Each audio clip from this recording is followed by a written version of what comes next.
아마 우리나라에서 윤리라고 하는 거는 이제 유교 영향을 깊이 받았습니다. 거기다 의료를 바라보는 시각이 이제 인술이라고 하는 그런 명제에서 바라보니까 일종의 시혜라고 바라보는 거예요. 그러니까 의료라고 하는 것은 국가나 혹은 좀 지식이 있는 조선시대엔 유의들이 있었거든요. 의서를 읽어서 의학 지식을 갖춘 유의들이 어린 백성들에게 베풀어주는 것, 이런 성격으로 하는 것이지, 이게 1:1 계약 관계에서 어떤 의료 서비스를 제공하고 그에 상응하는 대가를 받는다, 이런 개념은 굉장히 낯선 겁니다. 어떤 식으로 지금 현대 대한민국 사회에도 그 유교 사상이 영향을 미치고 있다고 생각을 하시나요?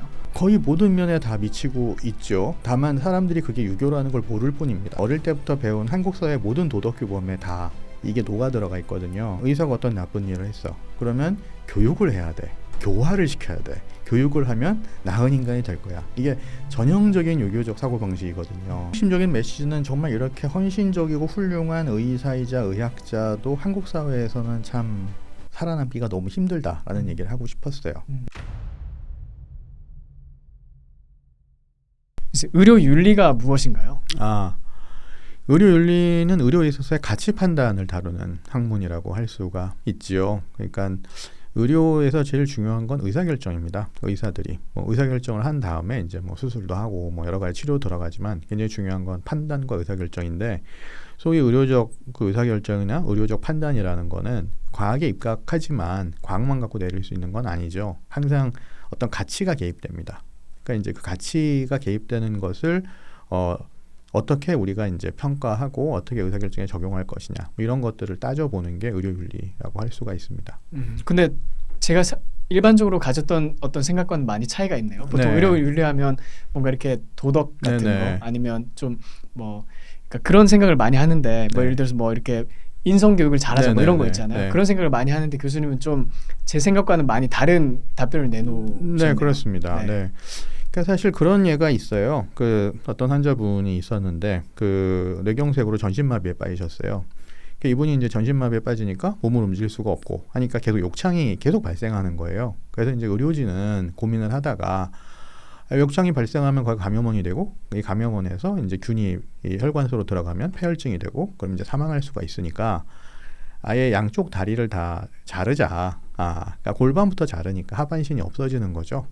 이제 그거밖에는 수가 없겠다. 그리고 이제 어차피 전신마비니까 다리가 다 없어져도 상관은 없는 거고. 어차피 다리를 못 움직이니까. 어차피 못 움직이니까. 그리고 환자 돌보기는 굉장히 편해지죠.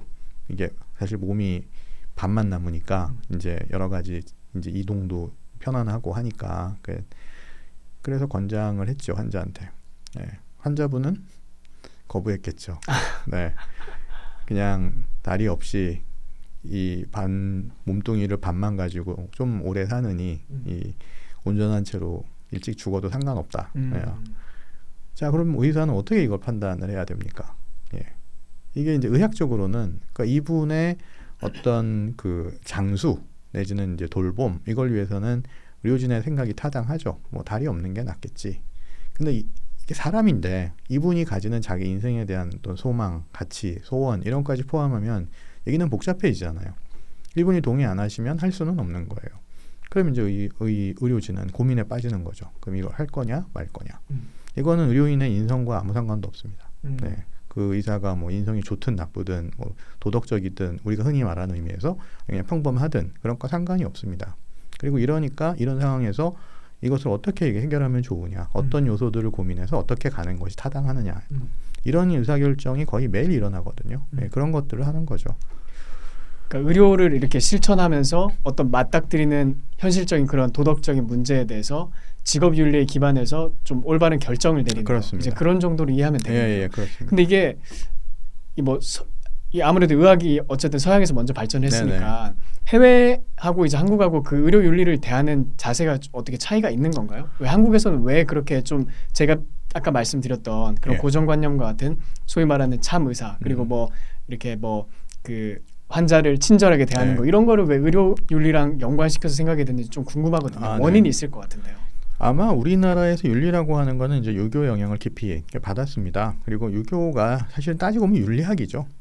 어떻게 사람답게 살아가느냐, 어떻게 보면 이제 성인이나 군자가 되느냐 이런 것들을 실천하는 게 이제 유교라고 할 수가 있잖아요. 이제 그 이데올로기가 굉장히 영향을 많이 주고 있는 거죠. 그러니까 윤리라고 했을 때 이제 어떻게 보면 그 서양에서는 법규보다는 좀 더 유연한 약간 낮은 차원의 규범 이런 것들을 의미하는 경우가 있습니다. 근데 우리나라에서 윤리라고 하면 그야말로 도덕이죠. 사람이 사람답게 살아가는 법, 어떻게 보면 더 나은 사람이 되는 법. 뭐 서양에서도 이런 것들을 덕윤리, 벌츄 에틱스라고 해서 하는 영역이 있습니다. 윤리학에. 근데 우리는 오로지 덕윤리만 하고 있는 그런 나라죠. 거기다 의료를 바라보는 시각이 이제 인술이라고 하는 그런 명제에서 바라보니까 일종의 시혜라고 바라보는 거예요. 그러니까 의료라고 하는 것은 국가나 혹은 좀 지식이 있는 그 조선 시대엔 유의들이 있었거든요. 그러니까 이제 의서를 읽어서 의학 지식을 갖춘 유의들이 이게 어린 백성들에게 베풀어 주는 것. 그러니까 인수를 베푼다, 시혜를 베푼다 이런 성격으로 하는 것이지 이게 1대1 계약 관계에서 어떤 의료 서비스를 제공하고 그에 상응하는 대가를 받는다. 이런 개념은 굉장히 낯선 겁니다. 그러니까 시혜를 하기 위해서는 일단 시혜를 베푸는 사람이 좀 더 나은 사람이어야 되겠죠. 그 사람들은 좀 더 벌주어스한, 덕스러운 혹은 뭐 좀 더 도덕적인 혹은 군자 뭐 이런 사람들이 되어야 하고 당연히 대가 이런 거를 따지고 의술을 베풀 수는 안 되는 거죠. 그런 것들을 바라고. 애초에 개념 자체가 거기 성립이 안 개념 되는 자체가 성립이 안 됩니다. 그러니까 뭐 의사가 이제 어떤 대가를 바라고 의술을 한다 그러면 우리나라에서는 바로 도덕적 비난이 들어오는 거죠. 예, 그런 것 때문에 돈만 밝힌다 이제는 그런 얘기 그런 하잖아요. 얘기가 되는 셈이죠. 기본적으로 의료를 바라보는 시각 자체가 다르니까요. 그러니까 사실은 의사가 뭐 덕스러운 사람이 되고 뭐 도덕적으로 올바른 사람이 되는 건 물론 바람직하죠. 예, 그거 절대로 부정하지 않습니다. 근데 그러나 그건 사실 우리가 인위적으로 어떻게 하기가 굉장히 어려운 부분이에요. 그런 것들을 교육하고 연구하고 하는 게 굉장히 그거는 이 말하자면 인위적으로 되기가 힘든 부분이라는 거죠. 하지만 의료에서 어떻게 의사결정을 할 거냐 이런 것들은 이제 의료의 전통을 통해서 축적된 것들이 있고 현재 우리 글로벌리 통용되는 그런 규범들 뭐 이런 것들 세계의사회가 만든 여러 지침들이 있고 생명윤리학의 또 여러 원칙들이 있고 이런 것들 함께 응용해 가면서 어떻게 하는 게 좀 더 나은 그러니까 항상 좋은 결정만 내릴 수는 없습니다. 의료에서는 굉장히 나쁜 결정을 내려야 될 때도 있거든요. 그러니까 이 좀 덜 나쁜 결정, 더 lesser of the evil이라고 하는 그런 이 나쁜 결정과 좀 덜 나쁜 결정 중에 어떻게 하면 좀 덜 나쁜 결정을 하느냐. 조금 더 나은 결정과 평범한 결정 중에 조금 더 나은 결정을 하느냐 이런 것들을 고민하는 거라고 할 수가 있죠. 근데 윤리를 바라보는 시각 자체가 아주 근원적으로 차이가 있습니다. 예, 서양하고 우리는 그런 부분들이 늘 간과되고 있고 그래서 의사들 중에 이제 일부가 어떤 비행, 미스컨덕트를 저지르면 이제 우리 국회의원들은 항상 윤리 교육을 강화하자 뭐 이런 얘기를 하시잖아요. 근데 사실 그런 비행을 저지르는 사람은 어느 집단에나 있고 그리고 굉장히 그 수가 많은 것도 아니고 그런 사람들은 이 직에서 배제하면 되는 거거든요. 근데 이제 그리고 문제는 그 비행이 비행이라는 건 교육 안 해도 다 알아요. 예, 중학교만 나오면 다 알죠. 예, 예컨대 환자를 성추행해서는 안 된다. 이거를 뭐 교육을 의사한테 따로 한다? 의미가 없잖아요. 그렇죠. 그거 모르는 사람이 있을까요? 그렇죠. 뭐 그걸 몰라서 안 하는 사람 없을 테니까요. 그렇죠. 예, 그건 몰라서의 문제는 아닙니다. 인지의 문제는 아닌 거죠. 다만 그 어느 집단이나 있듯이 그러한 아주 극소수의 나쁜 사람들이 있는 거죠. 예, 그런 사람들을 효과적으로 찾아서 배제할 방법을 찾아내는 게 더 필요하지 무슨 뭐 교육을 열심히 한다고 해서 오히려 교육에 열심히 참여하는 분들은 선량한 다수의 의사들이에요. 예. 그분들은 애초에 그런 생각도 하지 않을 거고요. 그럼 혹시 교수님 말씀하신 예를 들면 뭐 성추행 이런 말씀을 하셨는데 그런 부분에 대해서 처벌을 강화하는 건 어떻게 생각하세요? 물론 필요할 수 있습니다. 전문직에서 발생하는 그런 어떤 미스컨덕트에 대해서 처벌을 강화하자. 네, 강화할 수 있고 뭐 강화는 찬성인데 문제는 의료의 속성상 뭐가 어떤 성추행이 될 수 있느냐 이걸 따지기가 굉장히 쉽지 않은 그런 부분들이 있다는 거예요. 왜냐하면 저희가 필연적으로 환자하고 접촉을 하게 되니까 이게 그러니까 뭐 예민한 부위도 당연히 들여다봐야 되고 만져야 되고 뭐 촉진도 해야 되고 타진도 해야 되고 뭐 이런 부분들이 의료 시술에 아주 분명한 부분으로 있으니까 그러니까 관건은 이제 그런 시술이 필요할 때 어떻게 하면 여러 가지 오해를 줄이는가 뭐 이런 부분들에 대해서는 여러 방법들이 있고 이제 그런 것들은 가르칠 수 있겠죠. 예. 또 그렇게 했을 경우에는 뭐 당연히 의사가 의사로 살 일을 하는 거였으니까 뭔가 모든 주의를 다 기울여서 가이드라인대로 했다라고 하면 당연히 그건 면책이 돼야 되는 거죠. 근데 이제 뭐 그런 게 아니라 정말로 누가 봐도 이거는 모든 의사가 이거는 정말 너무하다. 이거는 싶은. 아니다 싶은 네네네. 행동을 한 사람에 대해서는 처벌을 강화하고 뭐 그런 것이 필요한 부분이 당연히 있습니다. 네. 근데 정말 그 의료라는 특수성을 말씀해 주시니까 그게 좀 와닿긴 하네요. 네. 일반적인 직역에서는 발견되지 않는 그렇습니다. 그 특수성이 네. 있다는 거. 근데 아까 교수님이 이제 윤리에 대해서 말씀해 주셨는데 일단 도덕과 윤리가 어떤 차이가 있을까요? 기본적으로 도덕이란 말은 그 도와 덕의 결합이죠. 그러니까 덕은 virtue, 그러니까 덕성, 뭐 옛날 그리스 말로 뭐 아레테, 뭐 이런 것들이 되겠고, 도는 인간이 걸어야 할 길, 뭐 이런 것들을 의미하지 않겠습니까?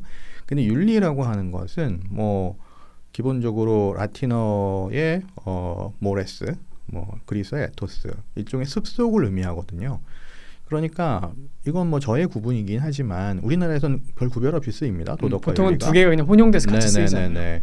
그러니까 윤리라고 하는 건 어떤 규범을 의미합니다. 그러니까 이제 특히 의사는 의사로서 지켜야 될 규범들이 있죠. 다른 직업에는 없는 그런 규범들도 있습니다. 예컨대 환자의 비밀을 보호해야 한다. 뭐 이런 것들은 굉장히 엄격한 의사의 의무로 되고 있는 거거든요.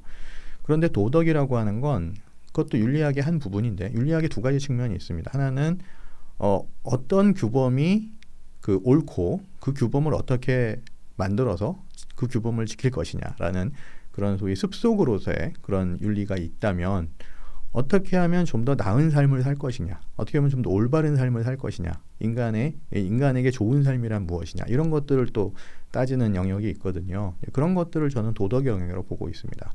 여기서는 약간 그 준종교적인 그런 성격을 띠게 되는데 사실은 유교도 일종의 종교거든요.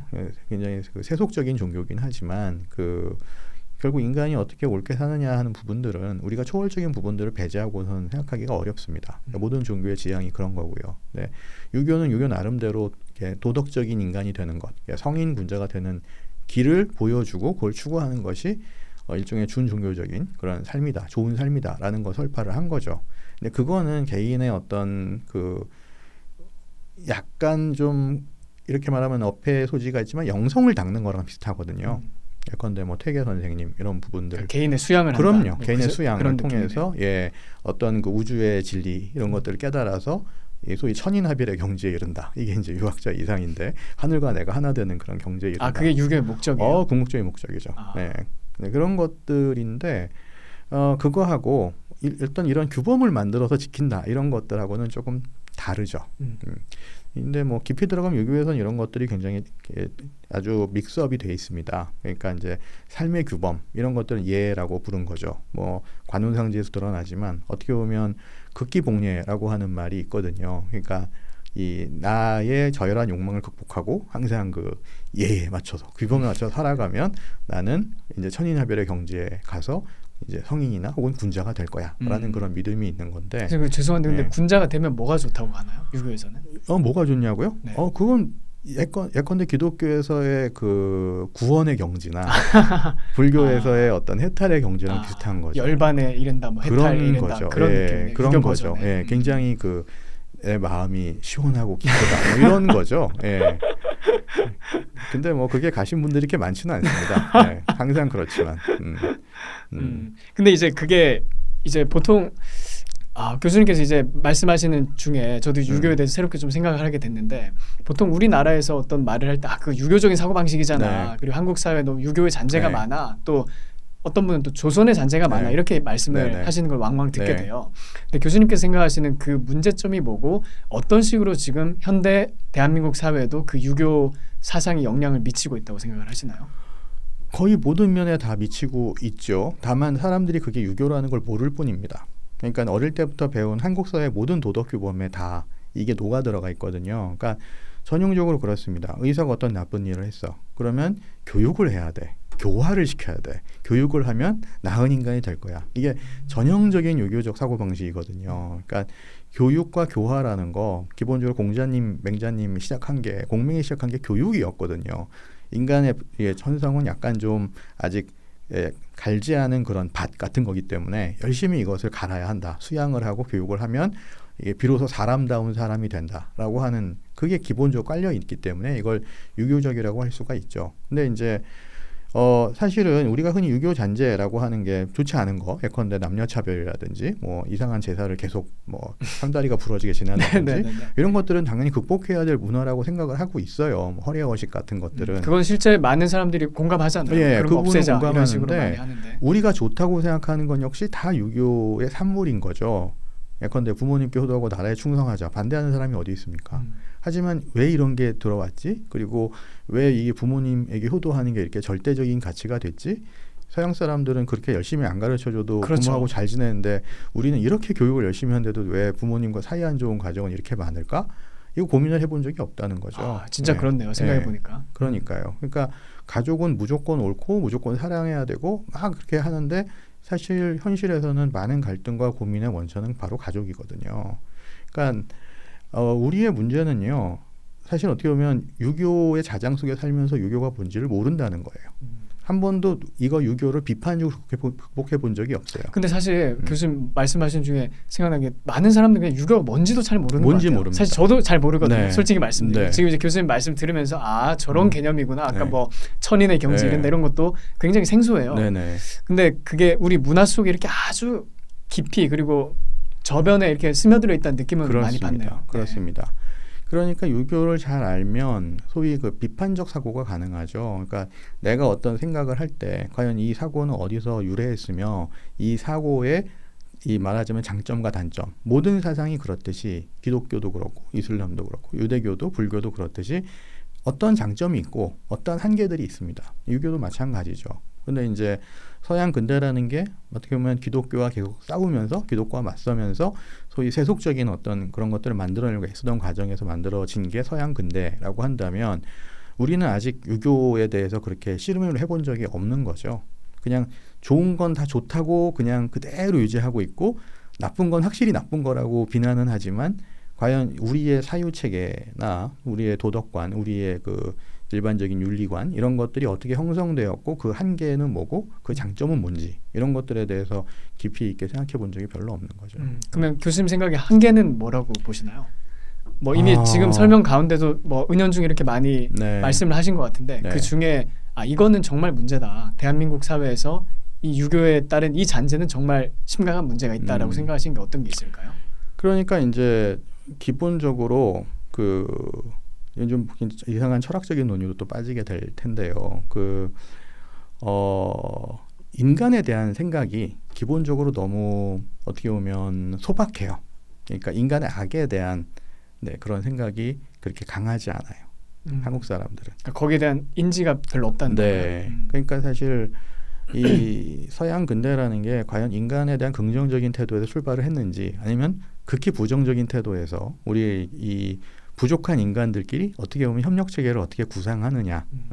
그렇게 해서 뭐 사회계약설도 나오고 뭐 이렇게 해서 어떻게 보면 뭐 개개인의 어떤 인간성, 덕성 이런 건 중요하지 않다. 그런 거는 이제 괄호를 딱 쳐놓고 우리가 함께 살아야 하는데 함께 살려면 어떻게 해야 되느냐. 그럼 약속을 지켜야지. 그렇죠. 네. 거기서 이제 계약과 인센티브 법 이런 게 그러니까요. 그러면서 이제 약속을 지키고 법을 지키고 규범을 잘 지켜야지. 이제 이렇게 진행된 게 아주 뭐 조잡하게 얘기하면 서양 근대인데 우리는 일단 사람들에 대해서 굉장히 소박하게 선량한데 교육이 안 돼서 문제야라고 생각하는 경향이 있지요. 그러니까 이제 많은 문제를 교화의 영역으로 끌어들인다는 거죠. 그리고 뭔가 잘못되면 시스템이나 어떤 그 제도나 규범을 고치기보다는 어떤 사람 탓을 하는 경우가 굉장히 많습니다. 그 사람이 나빠서 그래 이렇게. 근데 사실 그 사람의 문제가 아닐 수 있거든요. 그러니까 유교라고 하는 게 기본적으로 시스템적 사유를 하지는 않습니다. 그러니까 이제 개별 인간이 어떻게 이제 말하자면 자기 수양을 해서 어떤 경지에 이르느냐 여기에 주로 관심이 있는 거지. 그리고 그렇게 되면 나머지는 다 자동으로 잘 풀린다고 믿어요. 그게 전형적으로. 그러니까 퇴계 선생이 은거하면서 선조한테 성학십도를 주고 간 게 임금님이 이걸 열심히 공부해서 본인이 군자가 되면 나머지는 잘 풀릴 거다라고 생각하고 주고 간 거죠. 아 그런 의도였어요? 그럼요. 네. 그러니까 이것만 병풍에 걸어놓고 매일 이렇게 오시면 성군이 되실 겁니다. 이거하고 마키아벨리하고 생각해보면 완전히 다른 얘기예요. 그러니까 어떻게 보면 조선 우리 선조들은 굉장히 소박하고 순진했던 거죠. 이 세계에 대해서. 그러니까 임금과 다스리는 사람들이 이 착한 사람이 되면 성인이나 군자가 되면 세상 일은 저절로 잘 돌아갈 거다라고 믿었던 거죠. 저는 그게 제일 큰 문제라고 생각합니다. 그거는 개인의 영역이거든요.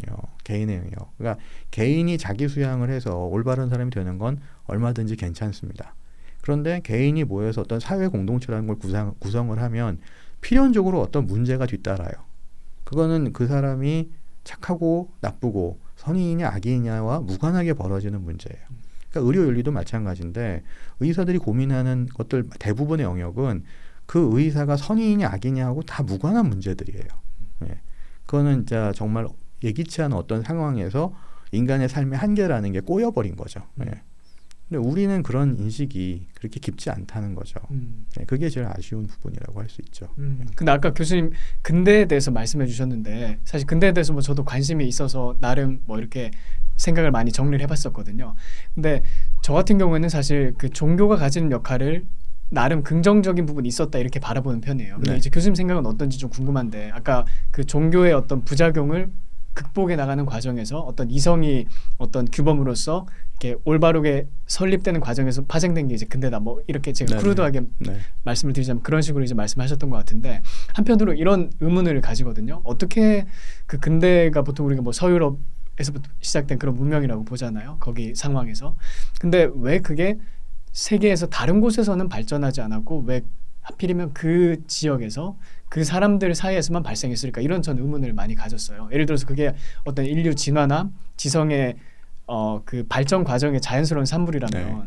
아프리카에도 아프리카 나름의 근대가 발생해야 되고 또 뭐 저기 아메리카 대륙에도 거기 나름 근대가 형성돼야 되고 유럽에 아시아 이런 식으로 우후죽순적으로 근대가 나와야 되는 게 아닐까라는 생각을 했거든요. 네네. 그래서 저는 이제 그 차원에서 바라보다 보니까 그 유럽에는 그 기독교 토양이라는 문제점도 많이 있지만 그 베이스가 있었기 때문에 거기서 이제 정반합의 그 갈등을 하는 과정에서 이렇게 근대가 파생된 게 아닐까 하는 생각을 많이 했었거든요. 거기에 대해서 교수님은 뭐 어떻게 보시나요? 저도 원론적으로 노은 쌤 생각에 이렇게 동의합니다. 사실 요즘에는 뭐 장기 근대 뭐 이런 얘기하시는 분들도 있고 동아시아에서도 예컨대 송나라 그다음에 이제 명나라 시대에 이미 그 근대 단초가 보였다 뭐 이런 주장을 하시는 분들도 있고 저도 이제 동의하는 부분들이 꽤 있어요. 그러니까 어떻게 보면 너무 이른 근대 이런 것일 수도 있고 조선이라는 사회도 제가 지금 뭔가 비판을 했지만 이른 근대 중에 하나가 아닐까라는 생각도 조금은 하고 있습니다. 이건 뭐 제가 확립된 이론도 아니고 그냥 느낌적인 느낌으로 그렇다고 하는 그 말씀이에요. 그러니까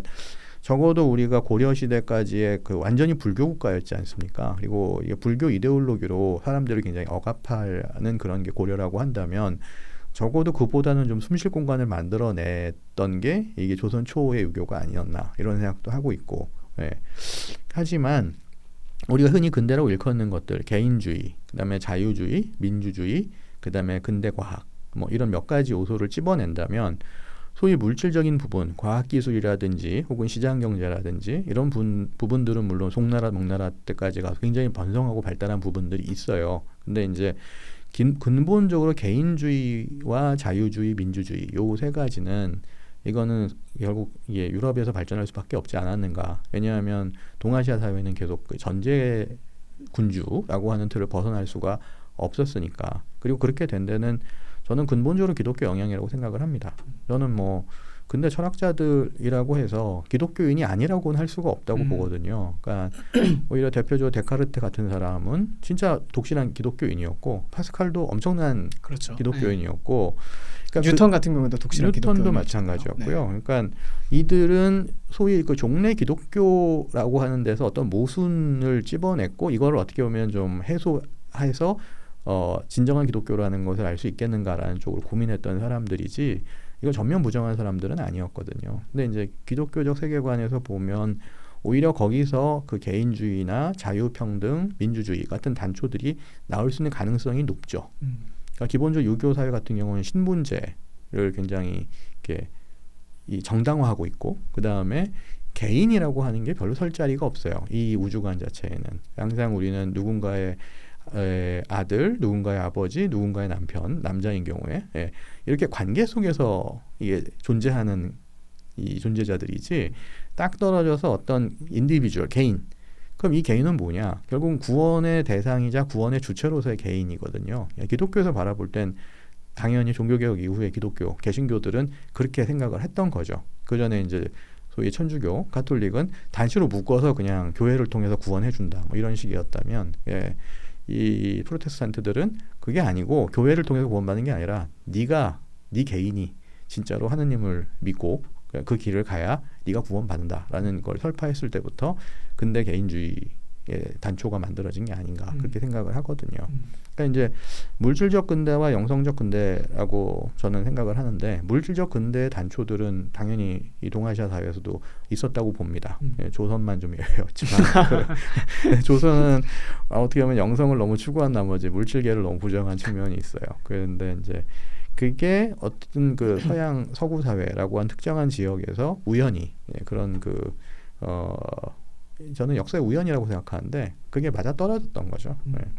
이제 우리가 그런 지점에 대해서 이 근대화를 하면서 20세기에 물질적 근대는 굉장히 급속도로 받아들였습니다. 그런데 과연 그 소위 영성적 근대를 받아들였느냐? 그랬을 때 정신적 근대 말씀하신 그랬을 때 기독교가 들어와서 천만을 자랑하지만 과연 그것이 이 유럽 근대에 이해하고 있던 그런 기독교냐, 아니면 한국화된 기독교냐, 아니면 우리가 갖고 있는 소위 그 유교적 영성, 유교적 전통 문화 속에서 근대적인 것들을 어떻게 길어내려면 한편은 그걸 부정하면서 이제 지향해야 되는데 이제 그런 노력을 해봤느냐라고 했을 때 그냥 애매한 상태에서 물질적 번영만 추구했고, 거기 성공한 데는 물론 유교적인 유산이 굉장히 크게 작용했다고 봅니다. 왜냐하면 공부 열심히 해서 출세하는 게 또 굉장히 중요한 일이잖아요. 근데 이게 특히 현대에 굉장히 중요한 게 지식집약 산업, 지식집약 노동이고, 우리가 뭘 만들고 하려고 해도 다 고졸 이상은 돼야지 이 프로세스를 이해하고 생산직에 종사할 뿐더러 무슨 반도체 이런 걸 만들려면 정말 아주 고급 고급 지식 노동자가 필요하니까 그럴 수 있는 자원들을 우리가 만들어냈죠. 선배 세대들의 어떤 희생으로 그분들이 이제 농사 열심히 지으면서 자식들을 다 소팔아서 대학 보내가지고 그런 인재로 만들어냈기 때문에 우리나라가 물질적 근대는 이만큼 성공을 한 거죠. 근데 이제 소위 영성적으로는 상당히 빈곤하다. 그게 이제 개인적으로도 빈곤하고 정치 사회적으로도 빈곤하니까 개인적인 삶의 의미를 못 찾으니까 이제 출산율도 결혼도 이게 다 큰 의미가 없게 됐고, 이제 그런 것들이 정치에도 이제 표현이 되면서 무엇이 우리의 올바른 공동체인가, 어떻게 하면 좋은 사회를 만들 수 있는가에 대해서도 굉장히 막연한 생각밖에 없는 거죠. 그 교수님 말씀 듣다 보니까 결국 그 정신적 근대라는 부분에 정말 중요한 축은 개인의 발견인 것 같아요. 저도 그렇게 생각합니다. 개인의 발견. 그럼 우리나라에서 지금 그 부분이 잘 이루어지고 있다고 생각하시나요? 어떻게 보세요? 글쎄, 저는 그게 잘 이루어졌다고 생각하지 않습니다. 왜냐하면 우리가 유치원 때부터 받는 교육은 항상 개인보다는 어떤 공동체를 생각해라, 뭐 이런 교육을 계속 받고 있고, 사회 문화 전체가 그렇게 짜여져 있어요. 그러니까 어떻게 보면 우리의 사유 구조 자체가 집단주의적인 걸로 짜여져 있죠. 어디든 가면 뭐 선배 후배 있고, 소위 장유유서 전통 이 하이라키 내에서 잘 운신하고 행동해야 좋은 사람, 착한 사람 소리를 듣고, 그래서 또 중불나게 튀는 사람 이런 얘기는 듣고 싶어 하지 않고. 그러니까 이게 뭐 약간 벗어난 이야기일 수도 있는데, 옷 입는 거 이런 걸 봐도 한국 사람들이 굉장히 집단주의적인 성향이 강하잖아요. 네. 겨울만 되면 다 검은색 입고, 차도 뭐 흰색 아니면 뭐 검은색만 타고, 또 뭐 여러 가지 뭐 집 거주 형태도 보면 다 아파트. 그러니까 아파트가 뭐 좋다 나쁘다 이런 걸 떠나서 어쨌든 대부분 다 아파트가 그냥 집이라고 생각을 하고 살고 있잖아요. 그러니까 이런 걸 보면 그 정신적인 어떤 개인의 발견이 좀 그 아까 말씀하신 그 유럽이나 아니면 그 미국이나 그런 부분에 대해서 약간 차별화되는 게 여러 가지 현상들을 통해서도 많이 나타나는 게 아닌가 생각이 많이 들거든요. 네, 그렇습니다. 저도 그렇게 생각하고, 그러니까 튀진 말아야 되는데 그 중에서도 말하자면 조금 더 잘나 보여야 되는 거죠. 그게 애매하네요. 안 되지만 그렇지만 나는 똑같은 사람은 아니야. 뭐 이런 그러니까 튀면 안 되는데 그래도 난 뭔가 달라. 그런 느낌이 그런 느낌을 주면서 그게 정확한 것 같아요. 한국 사회 사람들 어떤 심리 상태를 지향하는 심리 상태를 설명할 수 있는 아주 정확한 표현인 것 같아요. 그렇습니다. 그러니까 어떻게 보면 진정한 근대라는 게 자기가 자기 삶의 주체가 되는 거거든요. 내가 원하는 삶을 내가 산다. 뭐 소위 남들의 눈이나 남들의 의식할 필요가 없잖아요. 그러니까 그게 사실 신분제나 전통사회 보면 그 뭐 무슨 양반으로 태어나면 그 집안의 어떤 그런 규범을 지키면서 계속 글 공부하면서 뭐 과거에 급제화되고 또 이제 뭐 양민으로 태어나면 노비로 태어나면 평생 노동을 해야 되고 우리가 그런 사회는 아니지 않습니까? 그러니까 이제 자기가 뭐 원하는 대로 물론 자기 능력이 받쳐줘야 되겠지만 또 능력이 없으면 없는 대로 또 다른 분야에서 자기가 원하는 삶을 말하자면 누릴 수 있게 해주는 게 좋은 사회라고 생각을 하는데 우린 좀 너무 획일적인 거죠. 그러니까 부분이. 정말 한국 사회는 너무 이렇게 답이 정해져 있다는 느낌을 네, 많이 받거든요. 그렇습니다. 예를 들어서 그 나이 때 뭔가를 해야 된다 이런 게 있잖아요. 네네. 뭐 20살 되면 뭐 대학을 가야 되고 한국 나이로 네. 뭐 예전 한국 나이로 20살 되면 대학을 가야 되고 뭐 이제 취업을 하고 그다음에 가정을 꾸리고 하여튼 뭐 그런 거에 대해서 딱딱딱 정해진 그게 너무 많이 있다는 느낌을 네. 받아요. 특별히 뭐 결혼 같은 거 네. 준비할 때도 네. 인터넷에 그 짤로 이렇게 떠돌아다니는 거 네. 보니까 뭐 결혼 방식 결혼의 어떤 뭐죠 이렇게 뭐 해야 되는 거 네. 체크리스트 해가지고 30, 40가지를 그냥 딱 이렇게 네. 짜놨더라고요. 그러니까요. 근데 저는 그 보는 순간 그냥 숨이 탁 막히더라고요. 네. 저걸 다 해야 돼. 그러니까 그게 매뉴얼처럼 이렇게 돼 있는 네. 거예요. 결혼하는 과정에서도 그냥 너무 변수가 많잖아요. 네, 사실 뭐 그렇습니다. 신혼 사진은 네. 자기는 뭐 셀카로 찍을 수도 네. 있고 아니면 뭐 자기 지인한테 부탁을 네. 할 수도 있고 아니면 업체에 맡길 수도 네. 있고 뭐 상황이나 여력에 따라서 다양하게 선택할 수 있는 네. 건데 뭐 신혼여행도 다양하게 갈 수 네. 있는 거잖아요. 근데 그런 거에 대해서 너무 딱딱딱딱딱 이거 했어 하면서 체크리스트 같이 돼 있는 걸 보면서 저게 어떻게 보면 한국 사회 그것도 결혼하는 분들은 다 젊은 사람들이잖아요. 그렇습니다. 근데 젊은 사람들 의식 속에도 저런 마인드가 굉장히 팽배하게 네. 이렇게 퍼져 있구나라는 네. 그런 생각을 많이 했었어요. 그렇습니다. 네. 그게 이제 획일주의, 집단주의인데 진정한 개성이 싹 틀릴 수가 없는 거죠. 그러니까 결혼은 사실은 사랑하는 두 남녀가 우리만의 가정을 만들겠다라고 약속하고 그렇게 사는 건데 그럼 사실 순진한 얘기일지도 모르지만 뭐 과연 그런 복잡한 절차와 뭐 어떤 항상 보면 나오는 게 남보기에 그럴듯한이 나오는데 그걸 왜 남의 눈을 의식하고 살아야 하는지에 대해서 저는 잘 모르겠습니다.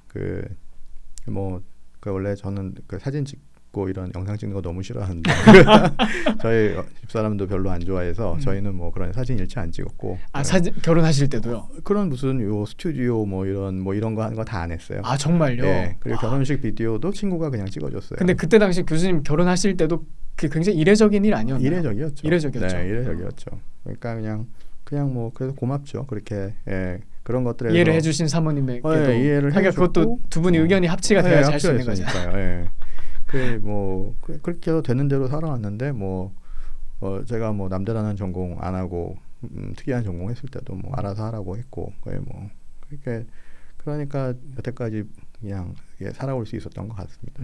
근데 교수님은 그 말씀하신 일단 제가 궁금한 게 아마 이 방송을 보고 있는 많은 분들 특별히 뭐 젊은 사람들 같은 경우에는 나도 그렇게 살고 싶어. 그러니까 답답함을 느끼잖아요. 네. 한국에 살면서 뭐 편리한 것도 있지만 그 획일적인 문화, 집단주의 속에서 허우적거리면서 뭔가 굉장히 불만을 느끼는 사람들이 많이 있거든요. 네. 그러면서도 뭔가 튀려고 하면 좀 겁나고 네. 그런 심리가 있어요. 근데 그런 사람들에게 해줄 수 있는 말이 있을까요? 교수님 어떤 말씀을 해주고 싶으세요? 왜냐하면 하고 싶어도 못하는 사람도 좀 많이 있는 것 같아요.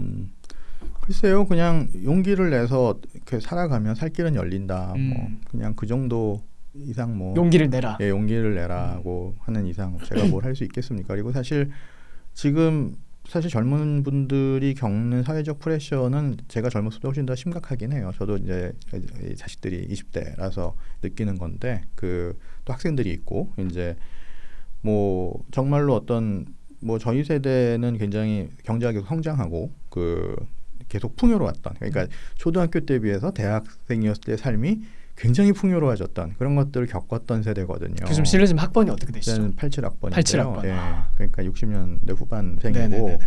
그러니까 이제 뭐 사실 초등학교 때는 소위 푸세식이라고 하는 재래식 화장실에서 살다가 연탄 갈고 이렇게 살다가 이제 대학 때 되면 수세식 화장실에 이 기름 보일러 나오는 그런 집에 살게 됐고 뭐 이게 나만 그런 게 아니라 전 세대가 다 이렇게 쭉 나아지는 그런 삶의 경험을 했거든요. 근데 이제 그러니까 근원적인 어떤 낙천주의 같은 게 있어요. 앞으로 나아질 거다라고 하는 그러니까 삶을 통해서 느끼게 된. 근데 지금 저희 자식들 혹은 지금 젊은 분들 이렇게 보면 사실 미래가 그렇게 밝지는 않은 거죠. 그러니까 본인은 말하자면 이미 대한민국이 선진국 가까이 된 이런 상황에 태어나서 자랐는데 앞날을 내다보니 그렇게 말하자면 더 올라갈 길이 잘 보이지 않는다. 뭐 내려갈 길만 보인다. 네. 어떻게 보면 그런 것 때문에 느끼는 압박감, 뭐 혹은 그런 부담감, 심리적인 이런 게 굉장히 크더라고요. 그러니까 그렇게 하다 보니까 일종의 안전제일주의로 가는 것도 저는 충분히 이해합니다. 뭐 결혼도 그렇고 이게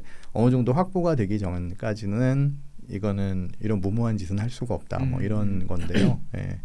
한편으로는 굉장히 이해가 가면서 한편으로는 미안한 마음을 갖고 있죠. 근데 그 말씀 듣다 보니까 이게 인간이란 존재는 결국 절대적인 물질 수준도 중요하지만 그 심리 상태 그리고 그 배경 이런 것도 참 너무 중요하다는 생각이 네. 많이 들어요. 말씀하신 대로 교수님이 뭐 어렸을 때 뭐 대학 가셨을 때 절대적인 수준의 어떤 경제 상황이라든지 아니면 뭐 생활 수준 네. 뭐 단적인 예로 그때는 인터넷도 없었잖아요. 없었죠. 뭐 핸드폰도 없고 네. 그때 당시에는 네. 뭐 집안에 TV 있는 집도 많지 않았으니까요. 뭐 TV는 있었지만 어쨌든 그게 막 보편화돼서 컬러 TV가 있지는 않았었죠. 컬러 TV 흑백으로 시작해서 흑백으로 시작해가지고 네. 그러니까 이제 그런 수준은 많이 지금은 뭐 비교가 안 되잖아요. 그렇습니다. 뭐 개인 노트북도 다 네. 가지고 있고 핸드폰도 다 가지고 있고 뭐 원한다면 뭐 해외 여행도 자기가 원한다면 갈 수도 네. 있고 근데도 그 어떤 상대적인 소위 말하는 전 굉장히 그 싫어하는 단어긴 하지만 상박감이라고 하잖아요. 어떤 상대적인 박탈감, 뭐 자기보다 더 나은 상황에 있는 친구들 보면서 느끼는 어떤 감정, 그리고 뭐 나라 상황이 앞으로 더 좋아지지 않을 거라는 그런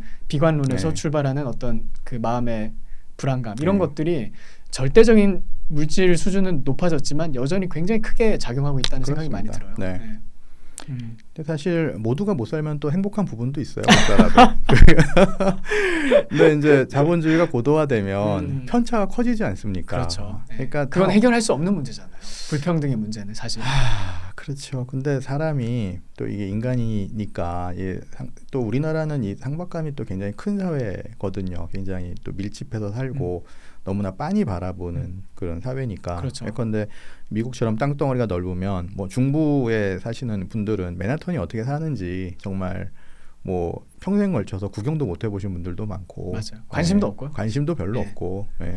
그리고 심지어 같은 도시에 살아도 예컨대 미국의 중하층 백인으로 산다. 그러면 예컨대 뭐 호울푸드 이런데 그런 데는 절대 안 간다. 그렇죠. 뭐 저런 데 가서 저렇게 소비를 해. 그러면서도 뭐 별로 불만은 없어요. 근데 이제 우리나라는 그런 사회가 아니라는 거죠. 힘들죠, 우리나라가 굉장히. 근데 모든 사람들이 답을 정해놓고 있으니까. 답을 정해놓고 지방에서는 있고. 서울 가고 싶어하고 서울에서는 더 좋은 지역 가고 싶어하고 강남 가고 싶어하고. 뭐 그렇죠. 그러니까요. 근데 또 그게 빠른 성장의 원동력이었던 것도 부정할 수는 없습니다. 그러니까 그렇게 하니까 또 뭔가 열심히 살았죠. 근데 그 열심히 노력을 한 게 이제는 거의 한계에 봉착한 게 아닌가. 이제 노력한다고 이게 뭐 어떻게 달라질 수 있는 세상은 아니기 때문에 그만큼 고도화됐고 이제는 완전히 패러다임의 전환이 필요할 것 같은데 그게 뭔지는 잘 안 보이죠. 근데 교수님은 언제부터 이런 생각을 가지게 되셨어요? 그러니까 어떤 개인주의자로서 확실하게 이렇게 아이덴티티를 확립할 수 있는 그런 계기가 있었나요? 아니면 그냥 뭐 자라나다 보니까 자연스럽게 그렇게 되신 건가요? 아니죠. 그러니까 이제 의료윤리를 공부하면서 그렇게 된 건데, 그러니까 저도 처음에는 애초에 이 공부를 시작하게 된 건 막연한 생각으로 했습니다. 이제 졸업하고 이제 공중보건이 가고 이제 의료 현장에 일을 하면서 이게 너무 이렇게 좀 문제가 많더라고요. 그러니까 이제 이런 것들을 개선하는데 좀 일조를 해봐야겠다라는 생각에서 의료윤리를 시작을 했는데. 지금 의료윤리 그러니까 서울대 의대 졸업하시고 그다음 공중보건이 그게 군복무 군복무 대신에 군복무 대신 하셨던 거예요. 그래서 또 돌아와서 이제 인턴 에이전트를 하지 않고 이제 기초의학이라고 하는 그래서 대학원에 진학을 했죠. 그러니까 우리는 기초의학이라고 얘기하는데 해부학이나 뭐 생리학 이런 것처럼 마침 그때 이제 인문의학이 다시 생겨서 그냥 거기 연구원 겸 대학원생으로 들어가가지고 이제 공부를 했던 거죠. 근데 그 현대 의료윤리 원칙, 의료윤리라는 게 또 미국에서 발전을 했으니까 제 1번 원칙이 오토노미입니다. 자율성. Principle of Autonomy, 자율성 존중의 원칙, Respect for Autonomy라고 해서.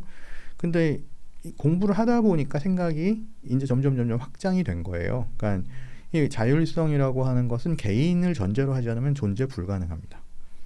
그리고 여기서 나오는 게 이제 동의 문제. 환자가 동의를 하면 그 모든 걸 할 수 있고 혹은 하지 않을 수 있고 하는 거예요. 근데 우리나라는 어떠냐? 우리나라는 환자의 동의가 별 의미가 없습니다. 현실에. 아 그런가요? 네, 다 보호자가 하죠. 네. 설명도 그렇네요. 보호자한테 합니다. 네. 환자는 그냥 아프니까 소위 시크롤이라고 하는데 환자 역할에만 충실하고 모든 결정은 특히 이제 환자가 노인일수록 결정권자는 이제 아들이나 혹은 딸이 되겠죠. 그럼 해외는 예를 들어 미국은 그렇지 않아요? 안 그렇습니다. 본인한테 설명하는 거죠. 네. 그래서 우리도 다 보호자한테 설명합니다. 그러면 무슨 자율성을 뭘 존중을 한다는 얘기인지. 그리고 심지어 예컨대 우리나라는 그렇습니다. 예컨대 얼마 전 사례인데 이 환자가 와가지고 이제 가슴이 좀 아프다라고 해서 개인 병원 와가지고 진찰을 받았는데 의사가 문제가 있을 것 같으니까 큰 병원 가서 꼭 정밀 검사를 해보라고 했어요. 근데 이제 환자는 거부했죠. 안 하고 있다가 며칠 만에 갑자기 심장마비가 와서 돌아가셨어요. 심정지가 와서. 가족이 애초에 봤던 의사를 상대로 소송을 걸어서 손해배상을 받았습니다. 아 그래요? 네. 판결이 그렇게 나왔어요? 네. 미국도 비슷한 예가 있었는데 이제 처음에 진찰한 1차 의료 가정의학과 의사가 아무래도 당신 이 전립선에 암이 있는 것 같은데 정밀 검사 받아라. 안 했어요. 1년 버티다가 증상이 더 심해지니까 가서 받았는데 역시 암이었어요. 그러니까 맨 처음에 본 의사상대로 소송을 걸었는데 판사가 재판을 올리지도 않고 각하해버렸어요. 거부한 거 너 아니었냐. 근데 일단은 그 소송을 거는 행동 자체가 기괴하네요. 네. 왜 소송을 하는 거죠? 자기가 안 간 거잖아요. 네. 그런데 우리나라는 해요. 해요? 네. 그러면 이제 하고 우리나라는 그러니까 두 가지로 황당한. 일단 한다는 자체가 소송한다는 자체가 황당하고 그다음에 그따위 판결이 나온다는 자체가 두 번째로 황당한데요. 아니 그러니까 사실은 우리 법은 인간 존엄과 생명 존중을 굉장히 세계에서 가장 중시합니다. 그리고 국가의 생명 보호 의무를 굉장히 적극적으로 해석을 합니다. 그러니까 이제 항상 그렇죠. 그러니까 첫 번째 본 의사가 더 적극적으로 더 열심히 설명을 했어야 했다. 뭐 보통 이렇게 나오죠. 충분히 뭐 설득을 할 정도로 설명을 했어야 했다 이런 거예요. 그렇죠. 예. 그런데 사실 진료 환경에서 그렇게 이만저만해서 충분히 이럴 수 있다. 가라. 그런데 싫다. 그럼 그 경우에 맨 처음 본 의사가 뭘 더 할 수 있어요. 그렇죠. 예. 뭐 그거 말고 더 할 수 있는 게 뭐 있겠어요. 없어요. 말하는 예, 거 말고. 없어요. 그러면 강제로 어떻게 보낼 방법이 있는 것도 아니고. 근데 이제 우리 법이나 우리 판례 이렇게 보면 이런 개인의 의사를 부정하는 그런 조항들이 곳곳에 숨어 있습니다. 예컨대 이제 보통 우리가 장기 기증을 했다고 서명을 했어요. 그게 뇌사에 빠지면 장기 기증을 할 수 있습니다. 근데 우리나라는 유족이 반대하면 못합니다. 본인이 분명히 서약도 했고 기증도 했는데 뇌사 상태 빠진 다음에 이 가족이 반대하면 못합니다. 아 특이하네요. 네, 우리 법이 그렇게 돼 있어요. 그러니까 이게 스페인 같은 데랑은 전혀 반대예요. 그러니까 거기는 옵트아웃이라고 해서 나 장기 기증 안 할 거야라고 서약해 놓지 않으면 뇌사에 빠지면 무조건 끌고 가서 장기를 그냥 꺼냅니다. 가족하고 전혀 상관없어요. 그런 극단적인 나라도 있고, 근데 우리는 거꾸로 내가 분명히 장기 기증을 하겠다라고 의사를 표명했음에도 가족이 노 하면 할 수가 없습니다. 의료 현실은 실제로 그래요. 그러니까 의료 원칙이라고 하는 거 1번 이거 강의할 수가 없어요. 학생들한테. 이거 뭐 자율성을 존중해라. 자율성이 존중 안 되고 있거든요.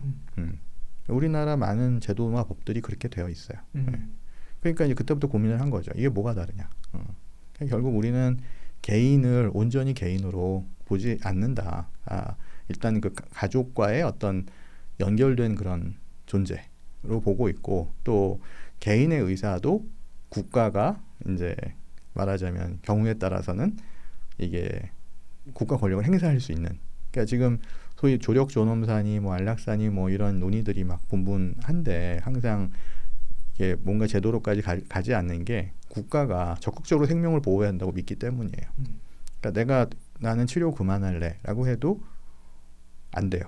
아 그게 지금 현재는 허용이 안 되는 거예요? 그게 이제 연명의료법에 의해서 말기 환자나 임종기 환자에게만 허용됩니다. 치료 거부는. 그러니까 그런 연명의료 거부는 그것도 또 거부할 수 없는 게 또 있어요. 뭐 예컨대 급식하고 뭐 수액 이런 것들은 또 끝까지 해야만 한다. 그러니까 우리 관련된 법을 이제 보통 다른 분들은 이쪽 영역이 아니니까 안 들여다보시지만 저희는 저희 일이니까 이제 들여다보는데 도대체 다른 나라 같으면 이해할 수 없는 그런 조항 그득합니다. 그게 이제 우리 사회가 개인을 바라보는 입장인 거죠. 그러니까 개인의 의사를 존중하거나 이게 이제 특히 생사 문제가 걸려 있다고 하면 그다지 그렇게 그 사람의 의사에 맡긴다는 생각 자체를 하지 않습니다. 그러니까 개인주의의 나라가 아닌 거죠. 그리고 항상 명분은 국가의 생명보호 의무죠.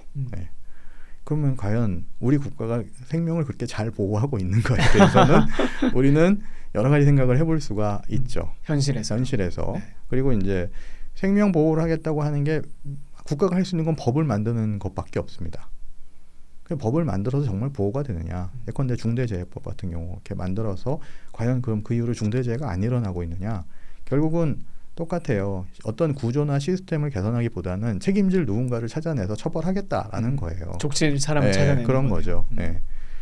매사 그런 식으로 하니까 국가가 한 일은 뭐냐? 나쁜 일이 벌어지면 책임질 누군가를 찾아내서 처벌하면 그런 일이 안 생기겠지라고 하는 건 제가 보기엔 굉장히 좀 아주 소박한 그런 태도라고 생각합니다. 그럼 교수님 보시기에 지금 한국 사회에서 특별히 의료 문제에 대해서 말씀을 여쭤보자면 가장 심각한 이 문제는 뭐라고 보시나요? 현재 가장 심각한 문제는 지금 학생들과 전공의들이 안 동하고 있는 거죠. 일단 뭐 현직의 네. 교수님으로 계시니까 네. 가장 생생하게 이제 경험하고 네. 계시는 부분이겠지만 참 쉽지 않은 문제예요. 그렇습니다. 그러니까 여러 면에서 쉽지 않은 문제인데 그러면 그 의료 사태에 대해서 일단 제가 또 질문을 드리려고 생각은 하고 있는데요. 그 의료 사태 전에도 이 한국 의료에서 뭔가 이렇게 문제가 많이 이렇게 쌓여가고 있었다는 느낌은 네. 많이 받아요. 대표적인 예로 사실 의료 얘기를 하면 보통은 저는 전문가는 아니지만 제가 일단 러프하게 갖는 개념은 세 가지라고 생각을 하거든요. 그 accessibility라고 네. 하잖아요. 어떤 접근성. 네. 그다음에 두 번째는 affordability라고 네. 하는 가격 네. 문제. 근데 세 번째는 퀄리티인데 네. 그 의료 전문가 분들이 주로 이제 이게 트라일레마라고 얘기를 많이 하더라고요. 그러니까 이 세 가지 중에서 두 개는 잡을 수 있는데 세 가지 다 동시에 보장하는 시스템은 거의 존재하지 않는다. 네, 지구상에. 네. 그래서 예를 들어서 가격과 퀄리티를 잡으려고 하면 그 액세시빌리티가 없어지고 그렇습니다. 액세시빌리티와 퀄리티를 잡으려고 하면 이제 가격이 네. 이렇게 문제가 되고 이런 식으로 이제 두 개를 잡으려면 하나가 이제 네. 빠져나가는. 근데 그런 이 논리 가운데서도 대한민국 의료는 그나마 이 세 가지를 가장 잘 잡았던 시스템이라고 저는 생각을 했거든요. 그러니까 그게 물론 내부에서는 문제가 많이 부글부글 끓고 있었지만요. 표면상으로 봤을 때는. 근데 지금은 이게 정말 이제 심각하게 문제가 많이 네. 되고 있는 것 같아요. 근데 교수님은 이게 어떤 부분이 가장 문제였다고 보시나요? 한국 의료에서. 너무 좀 광범위한 질문이 될 수 광범위한 있는데요. 질문인데 사실은 그 세 가지를 억지로 잡았다고 하는 게 이제 결국은 의사들이 좀 희생해라라고 하는 그걸로 이제 어거지로 끌고 온 게 문제였다고 생각을 그러니까 그 하죠. 세 가지를 표면상으로 잡을 수 있었던 거는 네. 의사들의 희생이 있었다. 네. 그렇게 그런 거죠. 그러니까 결국은 원가에 못 미치는 원가 70%밖에 안 되는 의료 수가를 주고 이걸 돌려라라는 거였는데 그럼 그걸 돌리기 위해서는 의사들이 이제 오버워크를 할 수밖에 없는 거고 과로를 할 수밖에 없는 거고 다 일주일에 100시간 120시간씩 일을 할 수밖에 없었던 거고 그래서 진료량을 늘릴 수밖에 없었던 거고 진료량이 늘어나면 의료의 질은 올라갑니다. 왜냐하면 경험이 많아지니까. 그리고 당연히 액세서빌리티 좋아지고 오래 기다리지 않아도 되니까. 또 의사들 사이에서 무한 경쟁이 벌어지니까. 그러니까 결국은 이걸 희생이라고 하면 또 많은 분들은 돈 잘 벌고 무슨 희생이냐라고 당연히 이렇게 말씀하실 텐데 사실은 소위 말하는 필수 의료에 종사하는 분들은 지금 세상이 바라보는 그런 식의 돈을 번 적이 별로 없어요. 그러니까 이제 상황을 이렇게 만드니까 결국은 탈출구를 찾은 거죠. 탈출구를 예컨대 미용이라든지 이런 영역에서 찾게 되니까 항노화 영역이라든지 그런 데서는 사실은 이 건강보험 제도가 작동하지 않고 오로지 시장이 작동할 뿐이니까 거기서 능력껏 벌어갈 수 있는 거죠.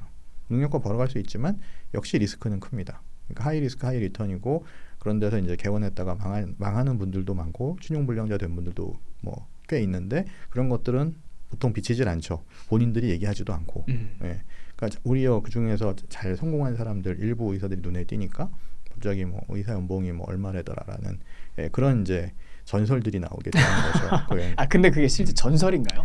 그렇게 버는 분들도 있고 더 버는 분들도 계시지만 과연 그분들이 그러면 국민들이 원하는 예컨대 대학병원이나 혹은 1, 2차 병원에서 이런 필수에 종사하시고 있는 분들이냐? 아니죠.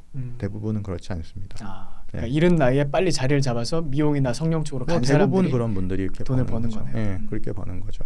근데 뭐 미용, 성형, 항노화, 그다음에 시력 교정, 안과 이렇게 이제 오로지 그 말하자면 건강보험의 영역이 아닌 그런 영역에서 버는 사람들이 생기는 거죠. 근데 또 그런 것들이 일종의 유인으로 작용을 하니까 또 이 필수의료 파트에 있으면 굉장히 고생만 아주 실컷하고 별로 이렇게 이 처우도 그렇게 만족스럽지 못하지만 또 한편 저런 길이 있다라고 한다면 일부는 또 그쪽으로 건너갈 수밖에 없는 거죠. 그러니까 이런 말하기가 참 그렇습니다. 그리고 뭐 의사들이 희생했다 이렇게 얘기를 하면 또 진짜 항상 나오는 말이 그런 얘기거든요. 근데 우리나라는 아까 말씀드렸지만 의료 자체를 시혜로 보기 때문에 그게 뭐 의료를 해서 번다 이건 굉장히 또 타깃이 되는 그런 부분들인 거예요. 그 행위 자체가. 그 행위 자체가. 네. 어디 감히 그런 행동을 해서 돈을 벌어 이런 건가요? 그러니까요. 그러니까 이국종 선생님처럼 해야죠. 그렇게 참의사가 되는 거예요. 근데 사실 교수님께서 쓴 책을 소개하지 않을 수 없는데 이 참의사 고원중 이 책을 언제 쓰신 거죠? 이거는? 그게 2022년에 썼을 겁니다. 얼마 안 돼. 한 3년쯤 전에 이제 네. 책을 쓰신 거네요. 근데 이 책에서 저도 뭐 정말 읽었다만 많은 분들 읽으셨으면 좋겠습니다. 구매하셔가지고 꼭 보셨으면 좋겠습니다. 근데 이 고원중 선생님 얘기가 어떻게 보면 교수님 말씀하신 그 대한민국 의료의 문제를 집약적으로 그러니까 예시를 한 개인의 삶을 통해서 보여주는 어떤 한 좋은 예시가 아닌가 이런 생각이 들어요. 네. 교수님께서 이 책을 어떤 계기로 쓰시게 됐는지 또 여기서 말씀하고 싶었던 건 무엇인지 좀 설명을 해주실 수 있을까요? 그러니까 사실 고원중 선배는 저랑 학교를 같이 다녔죠. 이제 원래 좀 운동을 좀 하시다가 내려와 가지고 그 민주화 운동 말씀하시는 거죠? 그때 당시 80년대 그 이제 제가 또 1년 휴학을 하는 바람에 졸업은 같이 안 했고 뭐 본과 2개 학년을 같이 다녔죠. 나중에 이렇게 들었는데 하여튼 이 돌아가시게 됐다 갑자기. 그래서 이제 그 얘기를 좀 들었어요. 그러니까 친구 동기들이 쭉 갔으니까. 그러니까 이런 얘기를 들어보니까 이게 좀 너무 말이 안 되잖아요. 그러니까 이 고원중 선생은 의학자로서 정말 탁월한 사람이었거든요. 그러니까 그런 의학자도 별로 없어요. 뭐냐면 이제 그 비결핵성 항산균 질환이라는 거에 대해서 본인이 그걸 규명을 해가지고 말하자면 표준 치료법을 본인이 개발해서 교과서에 실었던 그러니까 세계의 이 치료법을 선도한 그런 의사가 그렇게 많지 않습니다. 우리나라에. 굉장한 실력가셨네요. 그 굉장한 노력파고 실력파였죠. 근데 그런 분이 이렇게 불행하게 비극적으로 이른 나이에 세상을 떠나게 된 것에 대해서 50대 한 중반쯤 돌아가셨나요? 네, 그렇습니다. 50대 중반. 그러니까 한창 일할 나이죠. 학자로서. 그렇죠. 그 상도 많이 받으셨고 국내에서 주는 최고 의학상들은 다 받고 했는데 그러니까 이제 경위를 좀 조사해서 이걸 알릴 필요가 있겠다라는 그 생각이 들었어요. 근데 마침 그 저희 같은 그 실습조 12명 정도로 구성되어 있던 그 동기들이 취지에 동감을 하고 각자 돈을 일부 좀 기부금을 내주셨어요. 그래서 그걸 가지고 출판까지 갈 수 있었던 거죠. 근데 여기서 교수님께서 물론 이제 고원중 선생님의 그 삶과 그 다음에 뭐 그 사망까지의 과정 이런 거를 아주 좀 담담하게 전 이제 담담하게 최대한 감정을 배제하고 쓰려고 하셨다는 게 많이 느껴지더라고요. 근데 여기서 교수님이 이제 그 삶을 정리하시면서 어떤 부분을 좀 말씀하고 싶으셨나요? 왜냐하면 물론 이게 한 개인의 한 의사 선생님의 일대기긴 하지만 여기를 통해서 교수님께서 이제 저술자로서 또는 그 작가로서 말씀하고 싶었던 어떤 메시지도 있었다고 저는 생각을 하거든요. 그게 혹시 어떤 게 있을까요? 그 가장 핵심적인 메시지는 정말 이렇게 헌신적이고 훌륭한 의사이자 의학자도 한국 사회에서는 참 살아남기가 너무 힘들다라는 얘기를 하고 싶었어요. 그러니까 사실 그 결핵이라든지 혹은 그 비결핵성 항산균 질환 같은 경우에는 환자들이 굉장히 고통을 받는데 거기에서 적절한 보상은 이루어지지 않습니다. 그러니까 모든 병원이 기피하는 그런 환자들인 거예요. 결핵 환자들이. 네, 결핵 환자. 근데 저는 이번 책을 읽으면서 알았는데 한국에 결핵 환자가 굉장히 많더라고요. 굉장히 많습니다. 네. 여기 통계 그 인용하신 건 한 2만 명 정도, 19,000명에서 2만 명 정도 이렇게 말씀을 하시던데요. 그리고 책을 쓸 때 코로나가 유행이었는데 사실 그때 1년 사망 원인 보면 결핵으로 사망하신 분이 코로나로 사망한 분보다 더 많습니다. 아 그래요? 네. 아. 그러니까 이제 우리는 매년 그렇게 돌아가시고 있고 또 고원중 선생의 전문이었던 그 비결핵성 항산균 환자들 같은 경우에는 굉장히 삶이 고통스럽습니다. 그러니까 이제 계속 폐질환 때문에 제대로 일상생활도 할 수가 없고 직장도 가지기 힘들고 굉장히 이렇게 고생을 하지만 뭐 암처럼 뭐 단기간에 어떤 결정이 나는 그런 질병도 아니고 여기 딱히 어떤 치료법이 확립된 것도 아니고 그러니까 보통 결핵에 확진이 되면 얼마쯤 기간이 걸리나요? 그 치료 받는 정말로 기간? 사람마다 다릅니다. 아 그래요? 네. 근데 뭐 표준화된 치료는 뭐 6개월에서 한 1년 반 정도 치료를 받지만 사실 재발이 잦고 결핵약 자체가 한정돼 있기 때문에 또 거의 내성을 가진 이 결핵 약제에 대해 내성 가진 균에 감염이 되면 이게 몇 년을 갈지 모르는 거예요. 그러면 이제 계속 지난한 싸움이 되는 거죠. 그러니까 굉장히 힘든 병입니다.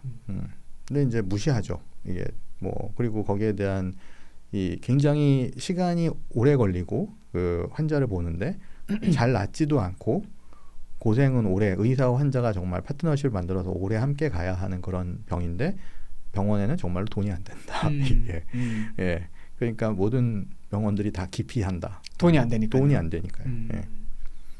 돈이 안 되니까. 그러니까 힘은 들고 돈은 안 되고. 그러니까 사실 의사도 기피하죠. 근데 이제 이 고원중 선생님은 그런 환자들이 있으니까 그런 환자들한테 이제 평생을 바친 거죠. 예. 분명히 고통받는 사람들이 있으니까.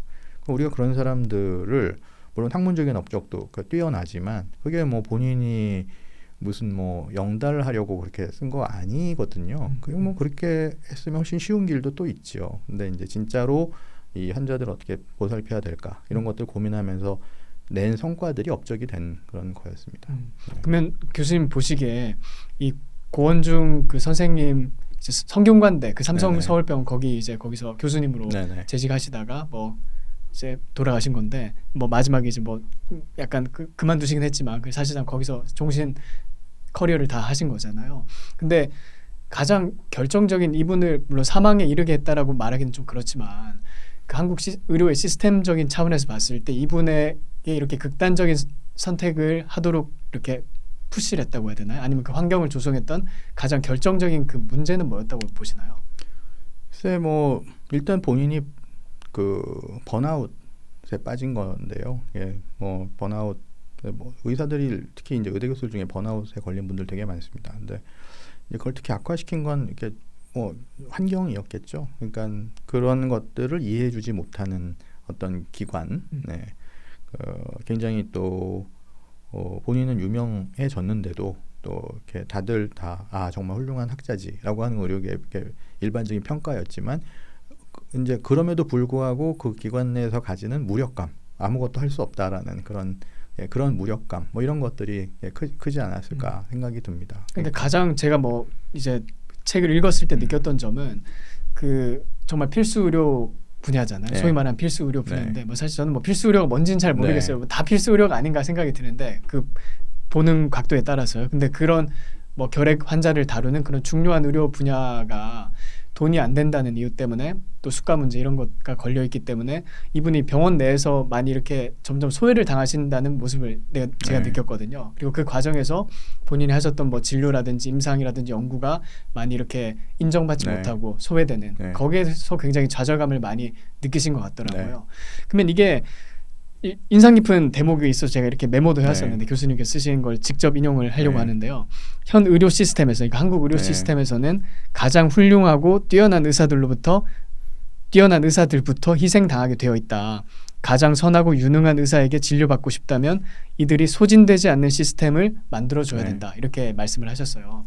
그러면 여기서 말하는 그 시스템은 어떤 것이고 어떤 방향으로 이게 개선이 돼야 된다고 보시나요?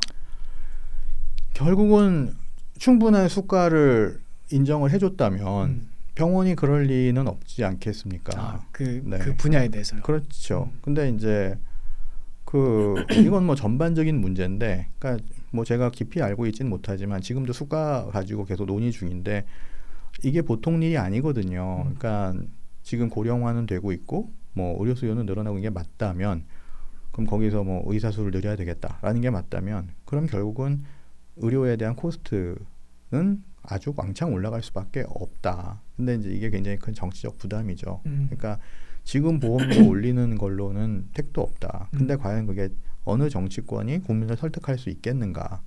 그러니까 이번에도 수가 협상을 하지만 사실은 이런 것들이 같은 여러 그 의료 행위 내에서 어디를 좀 올려주면 어디를 좀 깎습니다.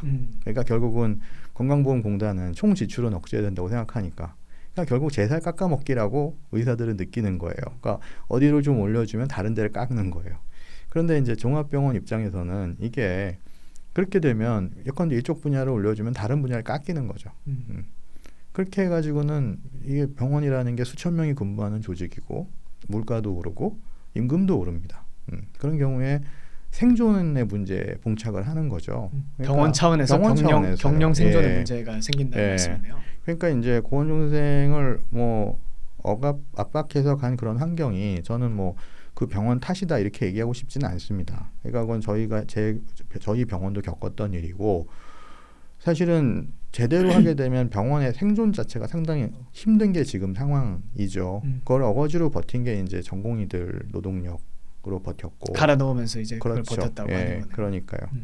그러니까 그 지금 전공의들 나간 다음에는 정부가 또 어떻게 보면 땜빵을 해줘갖고 버텼는데, 그럼 이게 언제까지 지속될 거냐, 이것도 알 수 없는 일이고, 그럼 정상화를 하려면 과연 얼마나 이거에 대한 지금 뭐 이 일반 원가의 한 75% 정도만 주고 있는데, 그러면 예컨대 20% 이상을 더 줘야 원가 보전이 된다는 얘기거든요. 그러면 이게 과연 쉬운 일이냐?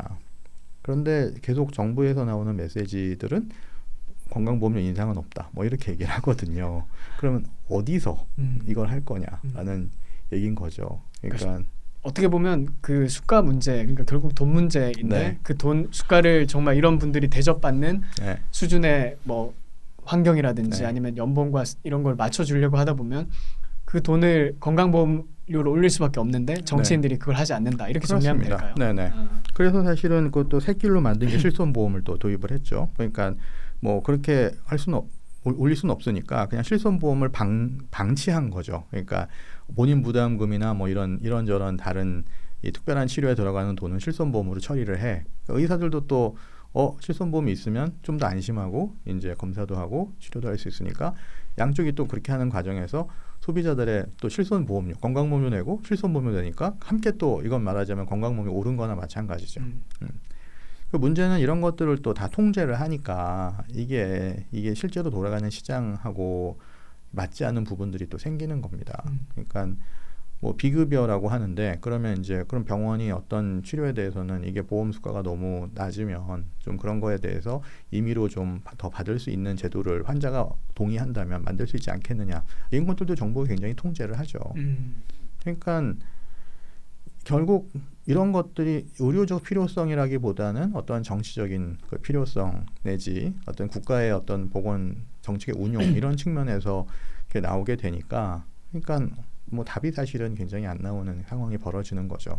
그러면 의사들은 그럼 그런 거 안 해라고 이제 다른 영역으로 빠지는 거죠. 물론 다른 영역으로 빠지는 데는 돈 문제보다는 사실 소송 문제가 더 큽니다. 그러니까 소송에 대한 두려움을 갖고 살면 이거는 그 소위 필수 의료 이런 것들을 할 수가 없어요. 그러니까 지금 사실 필수 의료라고 하는 게 뭐 망했다면 그 이유 첫 번째는 이 의료 소송에 대한 그 두려움일 겁니다. 리스크가 너무 크다는 거네요.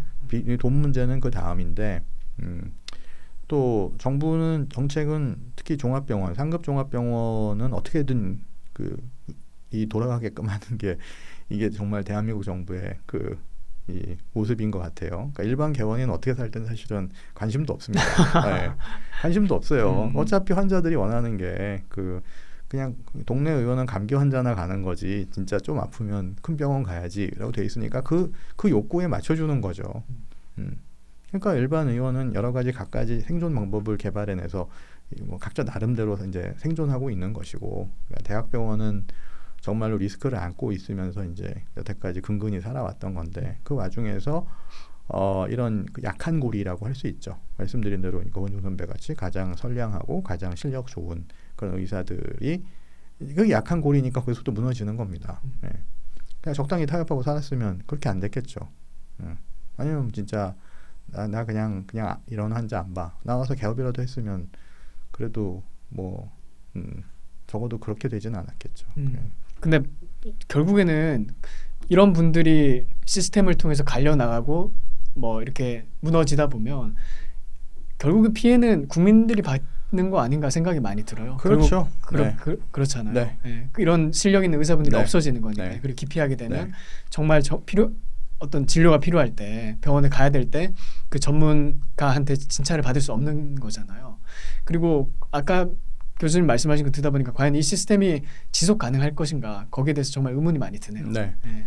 저도 의문이 많이 듭니다. 그러니까 이제 뭐 지금 이 연금 개혁이랑 비슷한 얘기들인데 결국은 지금과 같은 인구 구조 하에서 그러면 앞으로 이제 고령층이 늘어나게 되면은 건강보험료 부담은 젊은 층한테 집중이 될 텐데 과연 그때 이게 지속 가능한 시스템이겠느냐? 저는 굉장히 회의적입니다. 그런데 사실 자산들은 지금 40, 50대가 더 많아요. 젊은 층은 소위 에셋, 자산이라고 할 만한 걸 지금 가지고 있지 않죠. 그러면 이제 임금 노동에 의존해서 살아야 하는데 그럼 거기에 상당 부분을 무슨 연금, 그 다음에 건강보험료로 내게 된다면 이들의 자산 축적 기회는 더 줄어드는 거죠. 그렇죠. 네. 만약 교수님께서 대한민국 의료 방향을 완전 총지휘할 수 있는 그런 짜르가 됐다. 그러니까 이제 뭐 즐거운 상상인데요. 네. 만약 그런 상황이라면 어떤 정책을 펼치고 싶으신가요? 그거는 즐겁지 않고요. 즐겁지 아마 그런 상황이 되면 목을 내놓고 해야 될 겁니다. 그러니까 만약에 목을 내놓고 정말 이거를 한번 하고 그냥 진짜 후회 없이 떠나겠다, 미련 없이 떠나겠다, 대신 이 문제를 해결하겠다라는 그런 환경이 조성됐다고 한다면 어떻게 손을 보고 싶으신가요? 그건 너무 어려운 질문인데 네. 사실 그거 김윤 의원님께 물어보시죠.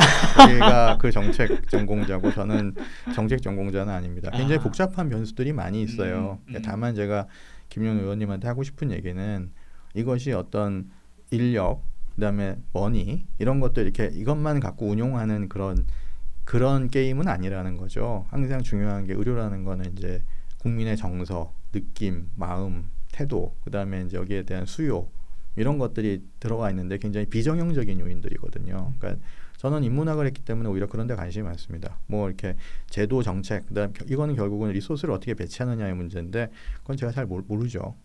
근데 국민들이 뭘 원하는가? 근데 그 원하는 것들부터 설득을 들어가야 하는데 예컨대 복지부가 작년에 의정사태 터진 다음에 그렇게 홍보를 저는 복지부 역사상 그렇게 많은 홍보비를 쓴 걸 본 적이 없어요. 그 홍보의 노력을 예컨대 국민들한테 조금이라도 했다면 예컨대 이제 이러이러한 병은 동네 의원을 활용하시고 뭐 그다음에 동네 의원을 찾아가서 이러이러한 걸 주치 관계를 맺으시고 뭐 이렇게 해서 정말 큰 병, 중한 병만 뭐 이용해 주세요. 뭐 이렇게 이제 캠페인을 했다면 훨씬 나아지지 않았을까. 그러니까 지금 국민들 그냥 일반 국민들의 심리는 그냥 동네 의원 가면 안 되고 무조건 일이 있으면 대학병원 가야 되는 걸로 생각을 하시는 것 같아요. 그렇게 생각합니다. 그러니까 이제 하고 일단 가장 시급한 건 리스크를 줄여주는 거예요. 리스크를 줄여줘야 사실은 돈 안 받고도 합니다. 예컨대 육종생님 같은 소위 그 바이탈 뽕에 취한 의사들은 지금도 있었고 앞으로도 있을 거예요. 그러니까 환자 살리는 재미라는 건 그 세상에 없는 재미거든요. 오로지 그 의사만 느낄 수 있는. 하겠다는 사람 분명히 있을 건데 돈 못 벌어도 되고요. 일 많이 해도 상관없다는 사람들은 있습니다. 다만 이거 하다가 감옥까지 가야 된다라고 하면 그건 못하죠. 근데 이게 대한민국 법이 지금 하여튼 저는 굉장히 좀 그런 면에서 뭔가 일관성이 없다는 생각을 많이 합니다. 근데 그 이유 중에 많은 부분들은 이 의료에 대한 이해가 이 법 쪽에 있는 분들도 좀 많이 부족하신 게 아닌가 그런 생각이 들어요. 그러니까 일반적인 주의 의무로 이거를 평가하면 안 되는데 왜 영미법에서는 이제 톨트 액션에 대해서 그것도 민사로만 가는데 의료는 대표적인 이 톨트 액션에 해당하는데 우리 법에는 거기에 대한 뭐 제대로 된 개념도 없더라고요. 그러니까 이제 그것들부터 좀 해결을 해줘야 일단 리스크를 제거해줘야 가고 처우는 그 다음 문제라고 생각을 합니다. 어차피 어떤 의사들이 많이 번다는 건 다 알아요. 하지만 어떤 의사들은 그거랑 상관없이 자기 일을 하고 싶어하는 사람들도 있습니다. 교수님 뭐 보통 이제 의료 분야에 대해서 얘기를 하다 보면 그래도 많은 분들이 미국 사례를 많이 얘기하시더라고요. 의사분들 중에서도 그래도 미국은 이렇게 하고 있다. 그리고 한국과 비교했을 때 이런 것은 미국이 잘하고 있다 이렇게 말씀을 간혹 하시던데 혹시 교수님이 보시기에 미국에서 이제 물론 미국도 시스템 문제가 많이 있겠죠. 근데 그 가운데서도 우리나라에는 이런 거를 좀 반영해서 미국처럼 갔으면 좋겠다. 아니면 이런 부분은 선진적인 거니까 우리가 좀 배웠으면 좋겠다는 그런 게 있을까요?